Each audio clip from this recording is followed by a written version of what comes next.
जय श्री कृष्ण प्रिय भक्तों। भगवान श्री हरि विष्णु का आशीर्वाद आपके और आपके परिवार के ऊपर सदैव बना रहे। प्रिय भक्तों, अभी तक आपने मेरे चैनल पर बैसाख मास में रोजाना सुने जाने वाली 3 कथाओं का श्रवण किया है और अब सुनिए वो कथा जिसके बिना अभी तक सुनी गई सभी कथाओं का फल अधूरा है। और यह कहानी है लपसी और तपसी की। एक बार की बात है, एक लपसी था और एक तपसी था। तपसी तो भगवान की तपस्या करता था और लपसी सवा सेर की लापसी बनाकर उसका भोग लगाकर स्वयं जीव लेता था। एक दिन दोनों में झगड़ा होने लगा। लपसी बोला मैं बड़ा हूँ, तपसी बोला मैं तुमसे बड़ा हूँ। इतने में नारद मुनि वहाँ पधारे और बोले तुम क्यों लड़ रहे हो? तो तपसी ने कहा मैं बड़ा हूँ और लपसी बोला मैं बड़ा हूँ।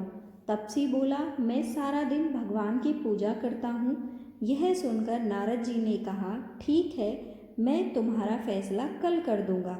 अगले दिन लपसी तपसी नहाकर आए तो नारद जी ने 1.25 करोड़ की अंगूठी उनके आगे फेंक दी और इस तरह दिखावा किया कि मानो उन्हें कुछ भी नहीं पता है। उधर लपसी का ध्यान उस अंगूठी पर नहीं गया। तपसी तपस्या करने बैठा तो उसे वह अंगूठी जमीन पर गिरी दिखाई दी। उसने इधर उधर देखा कि कहीं कोई उसे देख तो नहीं रहा। जब उसे यह विश्वास हो गया कि कोई उसे नहीं देख रहा है, तब उसने चुपके से वह अंगूठी उठाकर अपने घुटने के नीचे दबा ली और तपस्या करने लगा।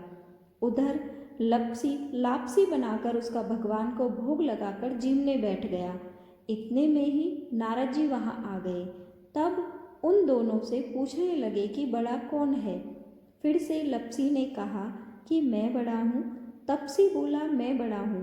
अब की बार नारद जी ने तपसी से कहा कि जरा अपना घुटना तो उठाओ। जैसे ही तपसी ने अपना घुटना उठाया, उसके नीचे 1.25 करोड़ की अंगूठी निकली। तब नारद जी बोले यह अंगूठी तूने चुराई है, तुझे तेरी तपस्या का फल नहीं मिलेगा। इतना भजन भाव करने के बाद भी तेरे मन में लालच है, इसलिए तेरे से तो लपसी ही बड़ा है और अब तुम्हें तुम्हारी तपस्या का फल भी नहीं मिलेगा। तपसी शर्मिंदा होकर माफ़ी मांगने लगा। तब तपसी बोला नारद देव, मेरी ये आदत कैसे छूटेगी और मेरा पाप कैसे उतरेगा, इसका कोई उपाय बताएं। तब नारद जी ने कहा कि बैसाख मास में जो स्त्रियां बैसाख व्रत रखेंगी, अगर वह तुझे अपना पुण्य देंगी तभी तेरा पाप उतरेगा। नारद जी की बात सुनकर तपसी बोला कि कोई स्त्री मुझे अपना फल क्यों देगी। तब नारद जी ने कहा कि अगर कोई गाय और कुत्ते की रोटी नहीं बनाएगा तो फल तुझे मिलेगा। अगर कोई व्यक्ति किसी ब्राह्मण को भोजन कराकर बिना दक्षिणा के ही उसको विदा कर देगा तो उसका फल तुझे मिलेगा।